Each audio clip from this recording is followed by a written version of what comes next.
Good morning students. Today we are going to discuss about the spermatogenesis. Spermatogenesis means शुक्राणु जनन. ठीक है. पिछली क्लास में जो अपन ने देखा था गैमेटोजेनेसिस, उसी के अंदर दो सब हेडिंग्स थी. गैमेटोजेनेसिस के अंदर दो हेडिंग्स थी, स्पर्मेटोजेनेसिस और oogenesis. आज हम जो बात करेंगे वो करेंगे स्पर्मेटोजेनेसिस की. तो स्पर्मेटोजेनेसिस को अगर देखा जाए तो स्पर्मेटोजेनेसिस वो प्रक्रिया है जिसके अंदर स्पर्म्स का फॉर्मेशन होता है. स्पर्म्स का फॉर्मेशन होता है कहाँ पर? टेस्टिस के अंदर या मेल गॉनेट के अंदर. टेस्टिस जो होती है, अगर उसका अपन सेक्शन देखें तो एक स्फेरिकल स्ट्रक्चर है. स्फेरिकल स्ट्रक्चर के अंदर और बहुत सारी नलिकाएं पाई जाती हैं. अगर उसका आप सेक्शन काट के देखते हो टीएस, तो ऐसे स्क्रोटल सेक आएगा. स्क्रोटल सेल्स के अंदर बहुत सारी सेमिनिफेरस ट्यूब्यूल्स या रेता नलिकाएं पाई जाती है. इन रेता नलिकाओं को भी अगर अपन देखें तो अगर इसके अंदर जर्मिनल एपिथेलियम की एक लेयर पाई जानी. क्या पाई जाती है? जर्मिनल एपिथेलियम की एक लेयर, मीन्स जननिक उपकला की एक परत पाई जाती है. ये जननिक उपकला की परत जिन कोशिकाओं से मिलकर बनी होती है, उन कोशिकाओं को स्पर्म मदर सेल्स कहते हैं या स्पर्मेटोगोनिया कहते हैं. जर्मिनल एपिथेलियम जो सेल्स होती है, अगर एक रेता नलिका को बाहर निकाल के देखा जाए तो उसमें इस प्रकार की लाइनिंग्स पाई जाती है जर्मिनल एपिथेलियम की. वो जर्मिनल एपिथेलियम की जो सेल्स होती है स्पर्मेटोगोनिया या स्पर्म मदर सेल्स कहलाती हैं. इन सेमिनिफेरस, अगर टेस्टिस की बात करें तो सेमिनिफेरस ट्यूब्यूल्स पाई जाती हैं. सेमिनिफेरस ट्यूब्यूल्स के बीच बीच में जगह पाई जाती है. ठीक है ना. इस जगह के अंदर में कोशिकाओं के कुछ समुच्चय पाए जाते हैं या कोशिकाओं के कुछ ग्रुप्स पाए जाते हैं, कुछ समूह पाए जाते हैं. इन कोशिकाओं का आपने सुना होगा अंतर्वेशी कोशिकाएं या इंटरस्टिशियल सेल्स. किस नाम से जानते हैं? Interstitial cells. और इनका एक बहुत बड़ा रोल होता है. इंटरस्टिशियल सेल्स होती हैं वो टेस्टोस्टेरोन नामक हार्मोन जो होता है या मेल हार्मोन जो होता है जिसको कि टेस्टोस्टेरोन के नाम से जानते हैं, उसका सीक्रेशन करती हैं. तो इन रेता नलिकाओं का काम क्या है? स्पर्म्स का बनाना. और इसके बीच में जो जगह होती है उनमें कोशिकाओं में इंटरस्टिशियल सेल्स पाई जाती हैं. उन इंटरस्टिशियल सेल्स का काम क्या है? To secrete the testosterone hormone. और वो testosterone hormone male characteristic character जैसा आवाज़ का भारी होना, दाढ़ी मूंछों का आना, मसल्स स्किन का रफ होना, इस तरह के जो कैरेक्टर्स होते हैं, जो मेल बेसिस कैरेक्टर होते हैं जिससे आप डिफ्रेंशिएट कर सकते हैं, जिसमें सेक्सुअल डायफॉर्मीज आप देख के पहचान लो कि इसके दाढ़ी मूंछ आ रही है मीन्स मेल है, दाढ़ी मूंछें नहीं आ रही है तो फीमेल है.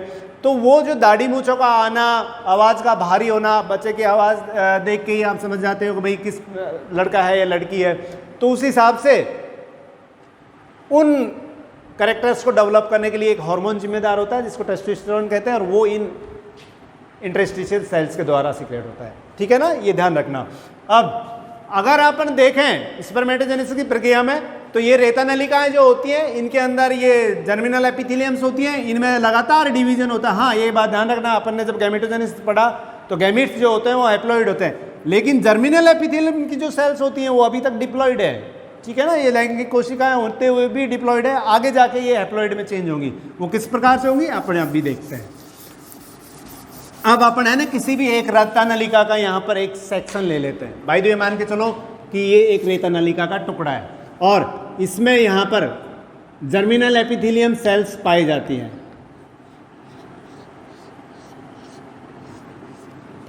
जर्मिनल एपिथेलियम सेल्स पाई जाती हैं. ये जर्मिनल एपिथेलियम सेल्स किस प्रकार की हैं? 2n. और इनको दूसरा नाम क्या दे देते हैं अपन? Sperm mother cells. Sperm mother cells means वो कोशिकाएं जो शुक्राणुओं को जन्म देंगी. किसकी मदर है? स्पर्म्स की. अब इन कोशिकाओं के अंदर लगातार समसूत्री विभाजन होता रहता है या रिपीटेड माइटोसिस डिवीजन होता रहता है. जिससे इन कोशिकाओं की संख्या 1 से 2, 2 से 4, 4 से 8, 8 से 16 लगातार गुणन प्रावस्था में बढ़ती रहती है। तो यहाँ पर अगर मान के चले एक कोशिका आगे जाके 2 कोशिकाएं बनती है, एक यहाँ रह जाती है, एक यहाँ पर आ जाती है। सभी कोशिकाओं से इस प्रकार से कोशिकाएं बनती रहती है। ठीक है, उसके बाद नेक्स्ट स्टेज में इन कोशिकाओं में फिर से डिवीजन होता है, रिपीटेड माइटोसिस डिवीजन होता है। तो इसकी वजह से यहाँ पर 2 से 4 हो जाएंगी। ठीक है ना। और लगातार इस प्रकार के विभाजन होने की वजह से इन स्पर्म मदर सेल्स की संख्या, या दूसरा नाम देंगे इनको अपन स्पर्मेटोगोनिया। क्या नाम देंगे? स्पर्मेटोगोनिया। इनकी संख्या लगातार बढ़ती जाती है। ठीक है। अब स्पर्मेटोगोनिया जो होती है, इसके अंदर किसी एक को लेकर अपन देखते हैं। स्पर्मेटोगोनिया यहाँ पर यहाँ से लेकर माइटोसिस डिवीजन हुए, रिपीटेड माइटोसिस डिवीजन हुआ, तो एक कोशिका 4 कोशिकाओं में बदल गई। ठीक है। अब इन स्पर्मेटोगोनिया में जो दूसरी फेज आती है, इनमें ग्रोथ फेज स्टार्ट होती है।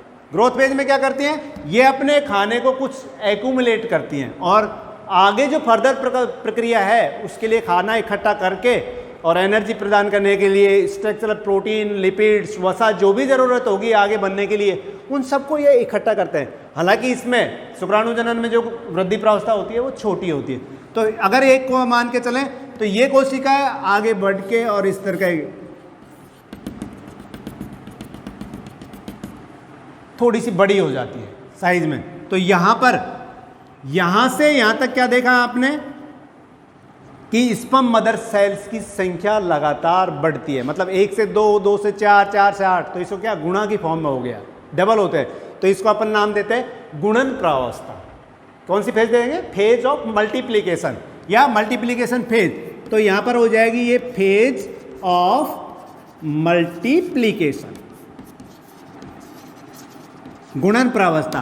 गुणन प्रावस्था के बाद दूसरी स्टेज आती है जिसमें वो खाना या रॉ मटेरियल, कच्चा सामान जिसे कहेंगे, प्रोटीन, वसा, लिपिड्स, विटामिन्स, वाटर, जितने भी चीज़ों के आगे उनको ज़रूरत है, मिनरल्स के आगे इस प्रक्रिया में जो ज़रूरत होगी उनको इकट्ठा करती है। इतनी सारी चीज़ें अगर वो इकट्ठा करेगी तो डेफिनेटली उसकी थोड़ी सी ग्रोथ हो जाएगी। ग्रोथ होने की वजह से साइज में थोड़ी सी बड़ी होगी। इसको आप कहेंगे फेज ऑफ ग्रोथ या ग्रोथ फेज। क्या नाम दोगे? Growth phase. तो वृद्धि प्रावस्था। अब वृद्धि प्रावस्था के बाद नेक्स्ट जो इसमें आता है वो इंपॉर्टेंट चीज है, थर्ड फेज आती है, उसको कहते हैं मैच्योरेशन फेज या मैच्योरेशन या परिपक्व अवस्था। परिपक्व अवस्था में क्या होता है? यहां तक तो अभी समसूत्री विभाजन चल रहा था, यहां समसूत्री विभाजन के बाद ये प्राइमरी स्पर्मेटोसाइट बन गई। वृद्धि अपर अवस्था के बाद ये थोड़ी सी बढ़ जाती साइज में, और इसको नाम क्या दोगे आप? Primary spermatocyte.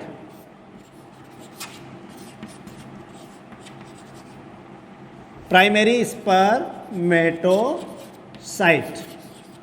ठीक है। प्राइमरी स्पर्मेटोसाइट में मियोसिस होता है, और मियोसिस में भी फर्स्ट जो होगा वो होगा आपके मियोसिस फर्स्ट या मियोसिस प्रथम। और तो ये क्लियर कट याद रखना, meiosis first is a reductive division, अपहंसित करने वाला विभाजन है। किसको अपहंसित करेगा? नंबर ऑफ क्रोमोसोम्स को। यहां पर अगर ह्यूमन बीइंग की बात कर रहे हैं अपन, यहां पर प्रत्येक कोशिका है उसमें कितने गुणसूत्र हैं? 46। 46 का मतलब डिप्लॉइड सेल है। डिप्लॉइड सेल में इसको आप रिप्रेजेंट करते हैं 2n से। ठीक है ना। 2n जो है वो किस प्रकार से? n + n। 2n means 2 set है। तो अपन ने पहले बात की थी गैमेटोजेनेसिस में, एक सेट उसके फादर से आता है, एक उसके मदर से आता है, तो इसको कहेंगे पैटर्नल और इसको कहेंगे मैटरनल।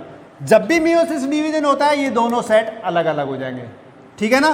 तो meiosis first is a reduction division, means किसमें रिडक्शन होगा? Their number of chromosome reduced by their half. Number of chromosome reduced by their half. गुणसूत्रों की संख्या होती है वो घट के क्या हो जाएगी? आधी। मीन्स 23। यहाँ n का मतलब 23 और यहाँ n का मतलब 23। तो यहाँ पर 23 दोनों अलग अलग हो जाएंगे। तो एक कोशिका से कितनी कोशिकाएं बनी? 2 कोशिकाएं। दोनों कोशिकाएं एक दूसरे से समान और लगभग मात्र कोशिका से भी समान, लेकिन नंबर ऑफ क्रोमोसोम होगा वो हाफ हो जाएगा। कितना हो जाएगा? आधा।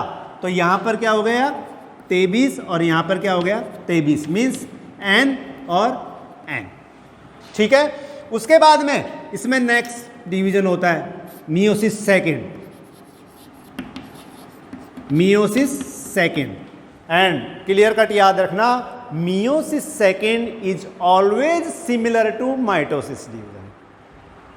अर्धसूत्री विभाजन द्वितीय जो होता है वो हमेशा समसूत्री विभाजन जैसा ही होता है। और समसूत्री विभाजन में जैसा कि आप जानते हो, एक कोशिका से दो कोशिकाएं बनती हैं और दो बनने वाली पुत्री कोशिकाएं आपस में और अपनी मातृ कोशिका से shape, size and number of chromosome, आकार, आकृति और गुणसूत्रों की संख्या में लगभग समान होती है। ठीक है, तो यहां पर कितने गुणसूत्र थे 46। फर्स्ट मियोसिस हुआ, रिडक्शन डिवीजन, तो हाफ हो गए, रिड्यूस बाय देयर हाफ, 23। अब second meiosis division is always similar to mitosis division. तो 23 से गुणसूत्र जो हैं वो उससे एक कोशिका से दो कोशिकाएं बनेंगी, दोनों कोशिकाएं अपनी मातृ कोशिका और आपस में जो पुत्री कोशिकाएं बन रही है वो आपस में लगभग एक समान होंगी और नंबर ऑफ क्रोमोसोम अपनी मातृ कोशिका के इतने ही होंगे। मीन्स यहाँ पर n और n लग 23, 23। तो यहाँ पर ये जो बनी इसको आपने नाम दिया प्राइमरी स्पर्मेटोसाइट, ये हो जाएंगे आपके सेकेंडरी स्पर्मेटोसाइट। सेकेंडरी स्पर्मेटोसाइट, ठीक है, सेकेंडरी स्पर्मेटोसाइट। सेकेंडरी स्पर्मेटोसाइट होती हैं वो लास्ट में जाके जो चार, एक कोशिका से कितनी कोशिका बनी 4, चारों को आप नाम क्या दोगे स्पर्मेटिड्स। और चारों की चारों स्पर्मेटिड एक जैसी हैं, नंबर ऑफ क्रोमोसोम सब में हैप्लॉइड हो गया, डिप्लॉइड से हैप्लॉइड हो गया क्योंकि यहाँ पर अर्धसूत्री विभाजन हुआ था, अर्धसूत्री विभाजन फर्स्ट में ये आधे आधे हो गए, दोनों साइड अलग, और इस प्रकार से 4 कोशिकाएं बनी। ठीक है, अब स्पर्मेटिड जो है कुछ टाइम बाद में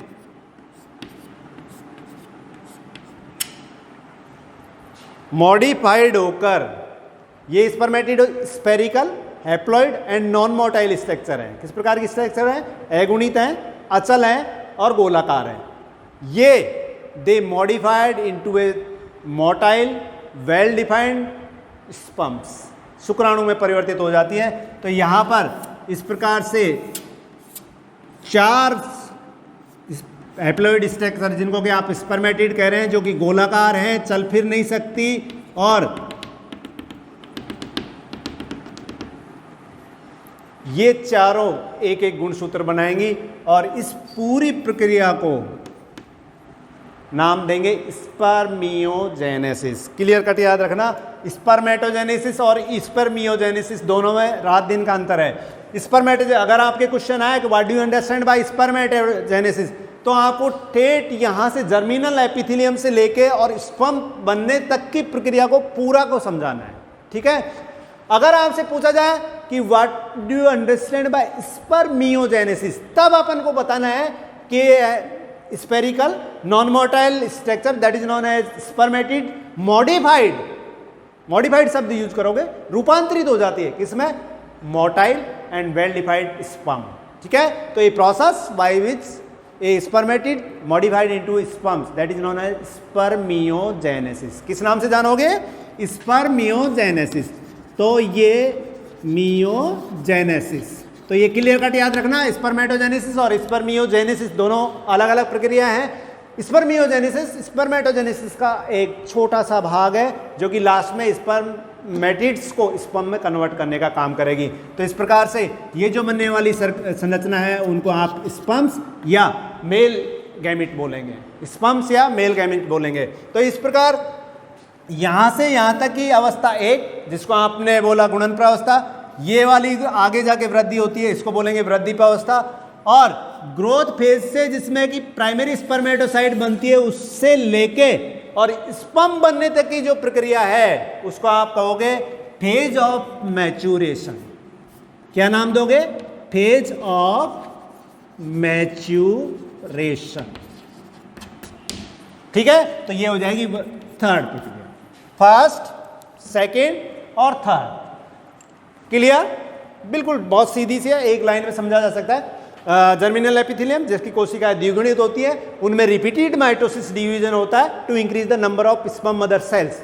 ये जो स्पर्म मदर सेल्स है इनकी संख्या को बढ़ाने के लिए लगातार होने वाला समसूत्री विभाजन इसको 1 को 4 में इस प्रकार से बहुत सारी कोशिकाओं में परिवर्तित करता है, इसलिए इसको कहते हैं वृद्धि प्रावस्था, सॉरी गुणन प्रावस्था। उसके बाद ये जो बनने वाली स्पर्म मदर सेल्स हैं या स्पर्मेटोगोनिया हैं, ये ग्रोथ फेज के अंदर जाती है जिसमें वो अपना खाना पीना जितना भी रिक्वायर्ड मटेरियल है जो आगे चाहिए, प्रोटीन, वसा, विटामिन्स, मिनरल्स, वाटर, जो भी चाहिए वो सारा इकट्ठा करके थोड़ी सी ग्रोथ कर लेती है, तो that is known as growth phase. और इसको पहले बोलेंगे प्राइमरी स्पर्मेटोसाइट।